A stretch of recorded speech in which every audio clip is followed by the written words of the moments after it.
സമസ്ത കേരള ജമിയത്തുൽ ഉലമ വഴങ്ങി എന്നൊക്കെ പറഞ്ഞാൽ ഇവിടെ ആരെങ്കിലും വെടിയേറ്റ് വന്നീന, ആരെങ്കിലും തോക്കേറ്റ് വന്നീന? ഉണ്ടായിട്ടില്ല. വളരെ സൗഹൃദമായ നിലക്ക് നമ്മൾ എല്ലാവരും ഒന്നിച്ചു നിന്ന് പ്രവർത്തിക്കുക എന്നുള്ള നിലക്കുള്ള ഒരു തീരുമാനത്തിലെത്തി. ആ നിലക്ക് നമ്മൾ നല്ല ഒരു വിട്ടുവീഴ്ച എല്ലാവരും കൂടി ചെയ്തപ്പോൾ സമസ്ത കേരള ജമിയത്തുൽ ഉലമ വഴങ്ങിയത്. ഈ സമസ്ത ആരാണ് ഈ വാർത്ത കൊടുക്കണമെന്നാണ് ഞാൻ എന്നോട് ചോദിച്ചത്. ഞാനതിന് മറുപടി ഇവിടുന്ന് പറയുന്നു അതിന്റെ അടിസ്ഥാനത്തിൽ പറയണം. സമസ്ത കേരള ജമിയത്തുൽ ഉലമ വഴങ്ങി. അല്ലെങ്കിൽ നമ്മൾ ഈ നെഞ്ചൊക്കെ എന്ന് പറഞ്ഞാൽ ആര് വെടിയേറ്റ് വന്നാലും ആ നെഞ്ച് കാണിച്ചു കൊടുക്കണതായ സ്വഭാവം ഒരു പാരമ്പര്യമാണ് നമുക്കുള്ളത് എന്ന് മനസ്സിലാക്കണം. അപ്പൊ അതുകൊണ്ട് ഇവിടെ കൂടിയവരോട് പറയാനുള്ളത്, സമസ്ത കേരള ജമിയത്തുൽ ഉലമക്ക് ഒരു പോറലും ആരും ഏൽപ്പിക്കാൻ വേണ്ടി ശ്രമിക്കരുത്.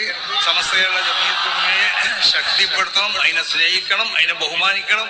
വഴങ്ങിയെന്നോ അല്ലെങ്കിൽ കുഴങ്ങിയെന്നുള്ള വാർത്തകൾ കൊടുത്തുകൊണ്ട് ഈ പ്രസ്ഥാനത്തിന് അതിന്റെ ശക്തി നശിപ്പിക്കാൻ ഏതെങ്കിലും ചാനലുകൾ ശ്രമിക്കുന്നുണ്ടെങ്കിൽ ആ ചാനലുകളെ ഒറ്റപ്പെടുത്താൻ സമസ്ത കേരള ജമിയത്തുൽ ഉലമയുടെ